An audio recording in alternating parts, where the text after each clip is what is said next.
In this video, I will show you 10 amazing traps for the black pieces that you can use to trick your opponents and win more games. So let's move on to our first trap. After e4, e5, knight f3, knight c6, knight c3, knight f6, this is the 4 knights game. And here you play knight to d4. And here, instead of taking this knight, white takes the pawn. You play queen to e7, attacking the knight, f4, defends the knight. Here you go knight takes b5, and after white recaptures, you play d6, attacking this knight. Here the best move is to go knight to f3, but the second most common move here is knight to d3, which is a blunder because you can play bishop to g4 and this queen is trapped. Let's move on to our next trap. After e4, e5, knight f3, knight f6, knight c3, knight c6, white goes d4, you play e takes d4, knight d5, centralizes the knight, you take this knight and after white recaptures, you play knight to b4, attacking this pawn.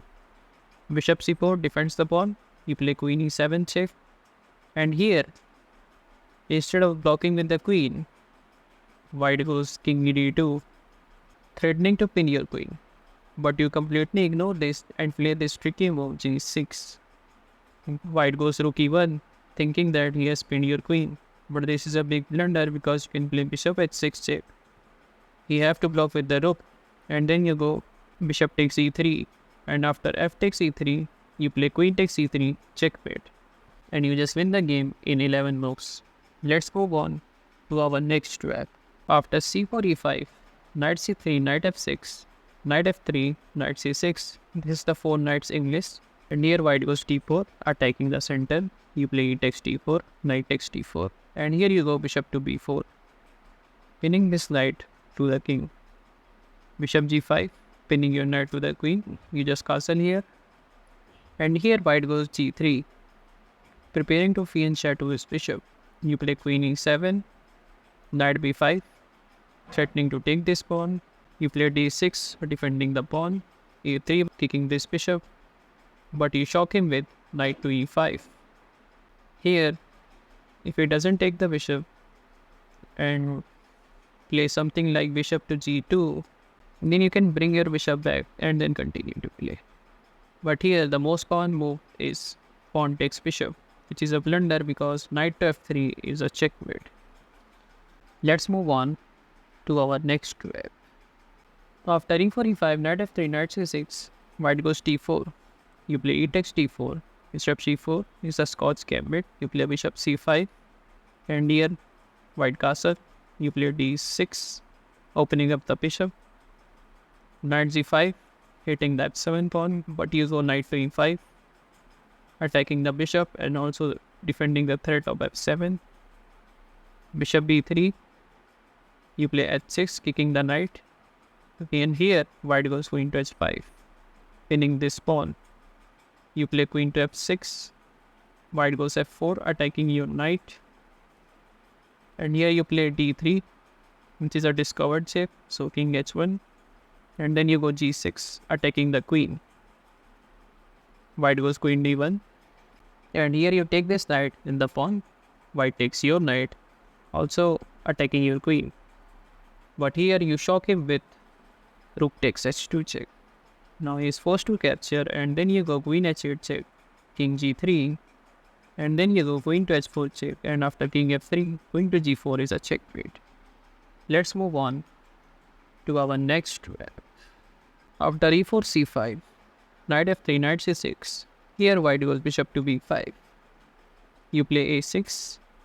If he takes the knight, then you can just recapture and then continue to play. But here, the second most common move is bishop to a4. But this is a big blunder because you can just play b5 and after bishop b3 only move, c4 traps the bishop, and on the next move you can capture the bishop and you are just completely winning in just 6 move. Let's move on to our next trap. After e4, c5, knight f3, you go e6.